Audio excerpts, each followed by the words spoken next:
Assalamu alaikum everyone. Welcome back to my channel Rapid Revision. This question again is an incomplete records question and this is from November 2021, paper 2 variant 1. This was also question 1 and this is basically a 30-mark question on incomplete records. And this is from AS level accounting. The question here says Eleni owns a business selling computers. She does not maintain full accounting records. The following information is available. If you look at the information, it's interesting because they have written the opening values here on the right side. So these are basically the opening assets and liabilities, and these are basically my closing values. So if you look at questions, sometimes the opening values are on the left side and then there are closing values. So this is basically straightforward, but you need to look carefully that opening values here are on the right side and the closing values are on the left hand side. If you look, opening values is 1st July 2020 and closing values is on 30th June 2021. And then they're saying, okay, opening, there's equipment, inventory, trade receivables, provision for doubtful debts. There's opening. They're expecting you to calculate the new provision for doubtful debt. They've given you rent, prepaid, opening and closing. Then they've given you trade payables, opening value, closing value. They've given you other payables, wages. So other receivables is rent, prepaid, and other payables, wages is basically accrued, because accrued expense, owing expense, accrued or owing is basically your liability and it's other payable. They've given you bank balance at start, bank balance at end. They have given you cash balance at start, which is 150. They have given you a bank loan value, which is 1350 at start, but there's no bank loan at the end. That means they've paid off their bank loan. If you look at the summary of receipts and payments made through the bank for the year ended 30th June 2021, they have given you receipts from credit customers, what they have received from their trade receivables, what they have put into the bank, that was cash sales. So cash sales was 3980 and they have put that into the bank. Sale of equipment is for $180, sale of a non-current asset, and then they are telling you payment to credit suppliers is 39,750. They've bought new equipment, they have paid for general expenses, they've paid for rent, they've done a bank loan repayment, they've paid for bank charges, which is $50.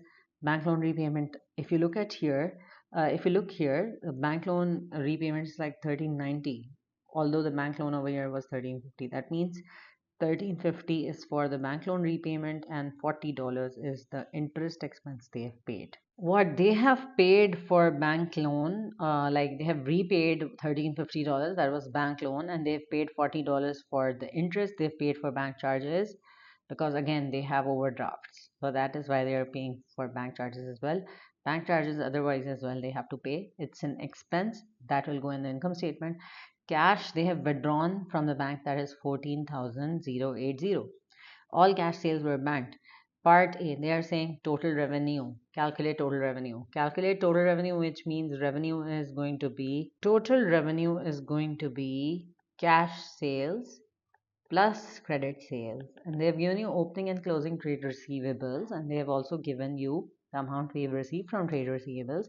So I can prepare a sales ledger control account to calculate credit sales, which is pretty simple. I'm going to write here balance brought down on the debit side because my opening trade receivables, that is on July 1, 2020, opening trade receivables, I have it over here, opening trade receivables 7,200. I'm going to write here 7,200, and there is my closing trade receivables, which is on December 31, and this is going to be 5650. It's not on December 31, it's on July 30th June 2021.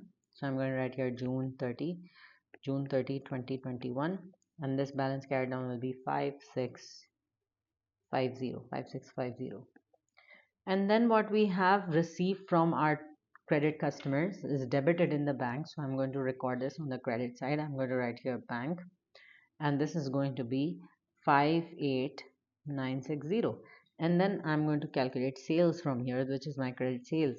My credit sales in this question will be 57,410. 57,410 is my credit sales. Okay, plus my cash sales over here. Plus my cash sales here, you see the receipt side of the bank summary, which is 3980. So when I add 3980 to 57,410. I'm going to get a value of 61,390. This is my total revenue, 61,390. Okay, in the next part, they're saying of the cash withdrawn from bank, Eleni took $450 each month for drawings and paid total wages of 6720 for the year. The remaining cash from the cash till was used to pay for general expenses. So there was already a balance in the cash account, right? So I'm going to write here balance brought down. When I was reading the information in the beginning, there was a balance brought down here. So the date for balance brought down will be July 1, 2021, and this balance brought down is going to be balance brought down for cash is 150. I'm going to write here 150 as my balance brought down. So 150 as my balance brought down. And then what we have withdrawn from the bank is how much have we withdrawn from the bank. So we have basically withdrawn. So this was not drawings for personal use. This is not drawings for personal use. This isn't drawings for personal use, but this is like drawings, withdrawing money for, for business use and for drawings. So cash withdrawn is for 14,080. So I'm going to write here 14,080, and this is coming from bank. So I'm going to write details bank. In the bank account, the details will be cash. In the cash account, the details will be bank. And then of this amount, Eleni is also withdrawing for personal use, because they've said 450 each month for drawings. So this means 450 multiplied by 12 is what she's withdrawing for her personal use. This is going to be 5,400 is what she's withdrawing for her personal use. And then she paid wages that she paid was 7620, and now the remaining cash she is used for general expenses. So this is what we're going to calculate through this T account. So we'll do 150 plus 14,080 minus 5,400 minus 7620, which will give me 1210. 1210 is my is the amount that I have paid for general expenses. And then now I'm going to total this T account, and when I total this T account, I'll get a value of 150 plus 14,080 is going to give me 14,230 on both sides, 14,230, and that's it. There's no balance remaining in the cash account. That means we've used all the cash that we withdrew. In the next part, they are saying the following information is also available. Eleni wishes to write off an irrecoverable debt of $50 at 30th June 2021. She wishes to maintain the provision for doubtful debts at the same percentage as previous year. So now basically she's telling that she wants to write off an irrecoverable debt. So the trade receivables at end, which is 5650. So 5650 is trade receivables at end. From this, she's basically going to subtract $50. So 5650 minus 50, this is what we have written off as irrecoverable debt, multiplied by percentage. So I don't know the percentage, but they're saying it's the same percentage as the previous year. I have to calculate the percentage. It's interesting, because if you look here, 360 is the provision for last year, divided by 7,200 was trade receivables of last year. So provision amount divided by total trade receivables multiplied by 100. If you do this, you will get the percentage of provision, which is 360 divided by 7,200 multiplied by 100. It's going to be 5%. Yes, the answer is 5%. So yes, from this year's trade receivables also, I'm going to apply 5% for my provision for doubtful debt. So 5650 minus 50 is 5,600. 5,600 multiplied by 5% is going to give me 280. So 280 is my new provision for doubtful debts. That means 360 minus 280 gives me how much? 360 minus 280 will give me $80. So reduction in provision in this case, reduction in provision for doubtful debts is $80. So this is going to be an income in my income statement, which is statement of profit and loss in the latest papers. You guys have to write statement of profit and loss, but yeah, it's all obviously in your paper it will be statement of profit and loss.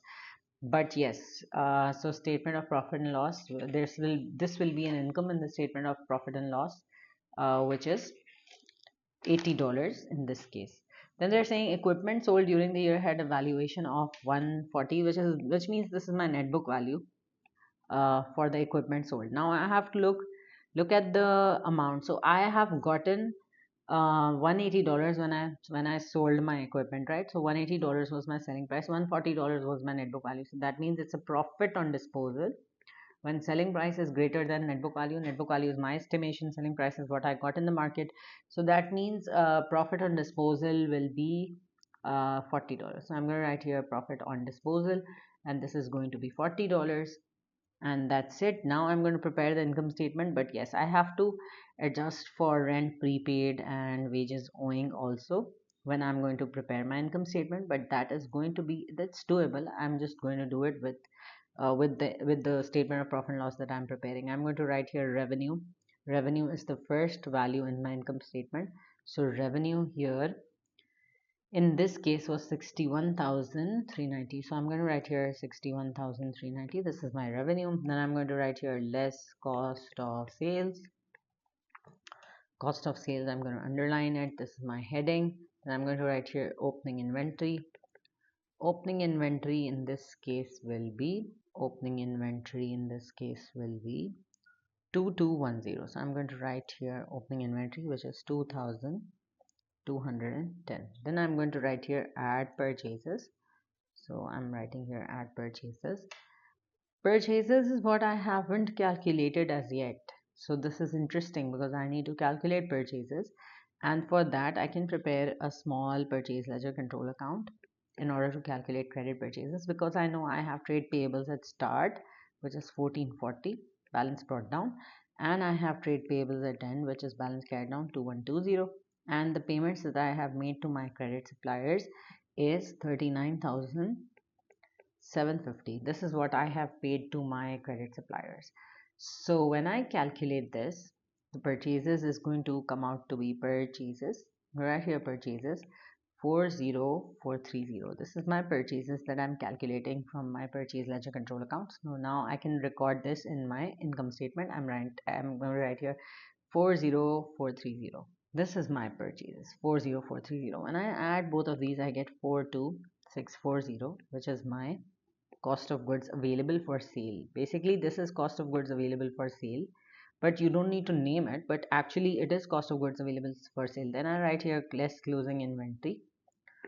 Closing inventory here is 1940 in the question. If you look at the opening values and closing values, 1940 is the closing inventory. I'm going to write here 1940, and now I'm going to subtract 1940 from 42640, which is going to be 40700, and when I subtract this from 61,390, this is going to give me 20690. This is my gross profit. Now I'm going to write here add incomes. So add incomes, so we have profit on disposal, so I'm going to write here profit on disposal of equipment, which is $40, and there is reduction in provision for doubtful debts. Reduction in provision for doubtful debts. Reduction in provision for doubtful debts is $80. So that's it. We just have two incomes. I know I don't have any other income because if you look at the receipt side of the bank summary, we have receipts from credit customers, that is trade receivables, what trade receivables are paying us, which we record in the control account, right? And cash sales, and then sale of equipment. So that means there's no other income. If there was some other income, we would have recorded, like we would have received some money during the year, and that would have been written over here in the receipts section of the bank basically. I'm going to add this. This is going to add up to 120. When you add 20690 plus 120 is going to give me 20810. Then I'm going to write here less expenses. Okay, so for expenses, I have interest expense, which I told you guys because we repaid bank loan repayment. We repaid 1390, but the bank loan was actually 1350, so $40 was interest expense, and then Bank charges is 50, so I'm going to write here 40 for interest expense. Interest expense, I'm going to write here $40, and I'm going to write here bank charges, and this is going to be $50. Then I have rent. For rent I'm going to adjust. We have opening prepaid, and we have, so I'm going to make a small t account here. Opening prepaid here is, for rent the opening prepaid is 500, and for rent the closing prepaid is 1080. And what I have received for rent, okay, so what I have paid for rent is, 6860. So that'll come on the debit side, 6860. So 6860 plus 500 minus 1080 is going to give me 6280. This is my statement of profit and loss, which was previously called income statement. So I'm going to write here 6280. This is my expense for rent. Then we have wages. For wages also I need to adjust. So for wages we have wages owing, right? So again, wages, for rent and wages we were following the rule POOP. So prepaid balance comes on the debit side, prepaid balance brought down, and prepaid balance carried down comes on the credit side. Similarly, owing balance carried down comes on the credit side for expenses. So for wages 190 will come on the credit side. This is my liability, I need to pay this. And then wages carried down for owing is 110, which I'll write on the debit side, balance carried down. And for wages, what I have paid for wages during the year, I paid through the cash account, so this is 7620. So I'm going to write here cash 7620, cash 7620. And then statement of profit and loss, again statement of profit and loss will be 7620 plus 110 minus 190, which will give me 7540. And then I'm going to record this in my statement of profit and loss. I'm going to write here 7540. I could have showed the workings over here in the box, which is actually the correct way to do this question. So you guys need to show the workings over here, so that it's more clear to the examiner, right? Rent, wages, and then we have general expenses. So I'm going to write here general expenses in the expenses section of the income statement. I'm going to write general expenses, and the amount for general expenses is 940. There is no adjustment to general expenses, so I'm going to write here general expenses, and this is going to be 840. 840 is for general expenses. Oh, there's 940 for general expenses, but then I've also paid through cash. So if you look at the cash account, we've also paid through cash 1210. So I'm going to write here 1210, and this is going to be a combination of basically two types of payments. One is through the bank and one is through cash, 2150. Interestingly, my space has finished. Oh my god. Okay, no worries, you guys have to also squeeze the thing in this little space. Okay, so we have another expense, irrecoverable debts, which we have written off while we were also calculating provision for doubtful debts. I'm going to write here irrecoverable debts, and I'm going to write here $50. $50 for irrecoverable debts. Now I have the last expense that is also very, it's not something very obvious, but in all the income statements you write depreciations. You can't have an income statement without depreciation. So I'm going to tell you the net book value formula. Basically you're going to use the net book value formula. The opening net book value is 3460, and the closing net book value is 3250. So I'm going to write here opening net book value, which is 3460, plus purchase minus disposal. So disposal net book value was 140, right? So the asset, the equipment that we disposed it off at 180, but the net book value for that equipment was 140. The equipment that we have purchased during the year, purchase of equipment 610, which I'm going to add here 610. Disposal of equipment, I'm going to subtract the net book value from the net book value formula, and then I'm going to subtract 3250, which is my closing net book value of non-current assets. So So now the answer for this will be $680, which is my depreciation. So I'm going to write here $680 for depreciation. And now it looks like we've taken everything. Okay, that's it for all the expenses. We'll just add them up. So when you add them up, you get 16,790. This is my total for expenses. Now when I'm going to subtract this from 20,810, I'm going to get here 4020, which is my profit for the year. I'm going to write here profit for the year. And that's it for my income statement. This was for 12 marks. And then in the next part, they're saying part D, prepare an extract from the statement of financial position at 30th June, which is the last day of the financial year, to show the capital and liabilities section only. So when you prepare a capital and liabilities section at the end of the year, you have, yes, what you need to do is capital section, you write here capital at start. So let's look at capital at start. So capital at start here is capital at start. We don't have capital at start, but we know the formula, right? So capital at start, it's very interesting because capital at start explicitly नहीं दिया इन्होंने, लेकिन इन्होंने आपको opening assets और liabilities यहाँ दी हुई हैं सारी. And now you need to apply basically the assets and minus liabilities equation in order to find out capital. तो उसको फाइंड आउट करने के लिए हम करेंगे यहाँ पे I'm going to find it out here only. I'm going to change the color. Equipment at valuation, capital at start 3460, ये एसेट है हमारा, प्लस इन्वेंट्री एसेट है 2210, प्लस ट्रेड रिसीवेबल 7200 एसेट है, minus 360 provision for doubtful debts, क्योंकि ये हमारा Contra asset है. Contra asset means opposite of asset, तो ये हमारे ट्रेड बेसिकली हमारे एसेट की वैल्यू रिड्यूस कर देता है. ठीक है. अदर रिसीवेबल्स हमारा एसेट है तो हम उसको ऐड कर देंगे 500. फिर हमारे पास ट्रेड पेएबल्स है. Trade payables is a liability. I am going to subtract this 1440. We have other payables, that is wages owing, which is also my liability. I'm going to subtract this 190. I have bank balance, which is a negative bank balance at start. I'm going to write here 860. Credit लिखा हुआ है इसलिए मुझे पता है negative bank balance है, and it's an overdraft.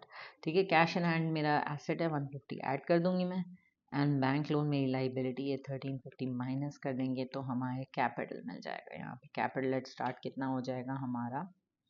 Now when you calculate all of this, you will get 9320. So I'm going to also double check 3460 plus 2210 plus 7200 minus 360 plus 500 minus 1440 minus 190 minus 860 plus 150 minus 1350. Yes, 9320 is my capital at start. तो ये हम लिख देंगे हमारे capital and liability section 9320. Add profit for the year. Profit हमने income statement में calculate किया है. Profit for the year here is profit for the year is 4020. So 4020 जब हम add करेंगे तो ये हो जाएगा 13340. Then drawings subtract करेंगे, less drawings. And we have drawings here 5400 जो कि हमने cash account से निकाली थी. 450 per month. 450 into 12 was 5400. So I'm going to subtract 5400 from here. 5400 minus करेंगे तो हमें closing capital मिल जाएगा 7940. 7940 is my closing capital. Then I'm going to write here my current liabilities, क्योंकि मैंने during the year non current liability pay off कर दी है, right? तो non current liabilities नहीं होंगी. सही है. करंट लाइबिलिटीज़ डायरेक्टली लिखेंगे, नॉन करंट लाइबिलिटीज़ नहीं होंगी क्योंकि मैंने नॉन करंट लाइबिलिटी पे ऑफ कर दी है. 1350 का loan I paid it of during the year. तो मैं यहाँ ट्रेड पेएबल्स लिखूंगी पहले. Trade payables at the end of the year. If you look in the question, the trade payables at the end of the year. Trade payables कितने end of the year पे 2120 मेरी trade payables हैं. So statement of financial position हम कब बनाते हैं? At the end of the year. So हम यहाँ पे लिख देंगे 2120, which is my trade payables. Then I have other payables for wages, which was 110, as far as I remember 110, क्योंकि अगर आप wages की ending की value देखेंगे तो wages accrued which is wages owing at end is 110, तो मैं यहाँ 110 लिख दूंगी for wages owing. And then I have a bank overdraft at end, क्योंकि दोनों credit balances थे, ओपनिंग भी हमारे पास बैंक ओवरड्राफ्ट था, क्लोजिंग भी हमारे पास बैंक ओवरड्राफ्ट था, तो यहाँ पे बैंक ओवरड्राफ्ट कितना है हमारे पास 1420 एंड में बैंक ओवरड्राफ्ट है, जो कि हमारी लाइबिलिटी है, short term liability, current liability, यहाँ पे मैं लिख दूंगी 1420.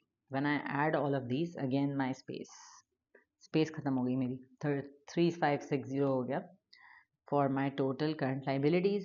Now when I add 7940 plus 3560 will give me 11,590. This is my total of current liabilities. 7940 plus 3650. 11,590 is my total of current liabilities. Okay, in the next part, Eleni is concerned that she is not earning enough profit. इसको इतना profit नहीं हो रहा, सही है, so she's concerned about it. She's considering increasing her prices by 5%. अच्छा 5% से prices बढ़ाने का सोच रही है, ठीक है. Advise whether or not she should increase her prices by 5%. Justify answer this for 5 marks. Now when she increases her prices by 5%, if Eleni increases her prices, her profit will increase obviously, ठीक है. अगर number of units जो उसने बेच रही है वो same रहे, and the number of units that are demanded वो भी same रहे, and you know sometimes the product is so good that people are still willing to pay a higher price for that product, or even if the price has increased, it's fine, people can still pay. Also, higher prices will give a perception to customers of better and improved quality, which is also possible. Increased profits means Eleni will be able to withdraw more money, because now she can withdraw more, like she can take more as drawings. However, increased prices may mean that customers may go to competitors to purchase the products. अगर competitor same product बना रहे हैं और अच्छी quality में बना रहे हैं, तो फिर Eleni से कोई क्यों लेगा अगर competitor जो है वो सस्ता बेच रहा है. This will increase Eleni's profits. Sorry, this will decrease Eleni's profits. If Eleni's output is not sold, her inventory will increase, and there will be a risk of inventory becoming obsolete, which will also become a cost for her, because obviously अगर उसकी inventory obsolete हो गई तो वो फिर ये तो गलत बात है ना, मतलब इट्स लाइक उसकी इन्वेंट्री ख़राब हो जाएगी तो फिर it will be a cost to the business, एक बर्डन बन जाएगा ऑन द बिजनेस.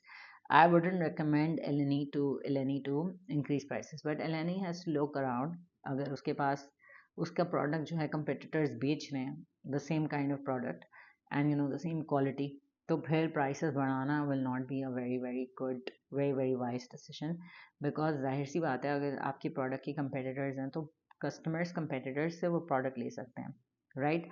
बट अगर ब्रांडिंग अच्छी हुई हुई है और कंपेटिटर्स के पास सिमिलर क्वालिटी नहीं है, competitors are selling something else, Eleni is selling something very unique. So in Eleni is selling something very unique. So in that case, she can increase the prices. In the next part, they are saying state 3 factors that the business should consider when making a provision for doubtful debts. So provision for doubtful debts की percentage decide करने के लिए we look at the age of trade receivables. So age of trade receivables means कि कितना लंबे अरसे तक मेरे कस्टमर ने मुझे पे नहीं किया, that's one thing. Then history of irrecoverable debts, past में कितने मेरे ट्रेड रिसीवर्स जो हैं वो इरिकवरेबल डेट हो गए, सही है. And state of the economy, sometimes the economy is in recession and then that also increases the age of trade receivables, क्योंकि यही होता है कि अगर customers or everyone is into like there is no buying in the economy, let's say कोई कुछ customers खरीद नहीं रहे कुछ भी, तो that basically really affects the businesses, ठीक है. तो businesses का revenue फिर कम हो जाता है, जिसकी वजह से वो अपने suppliers को pay off नहीं कर पा रहे होते. So that basically also affects my provision for doubtful debts. So that's it for this video. Thank you so much for watching. Hope this helps you.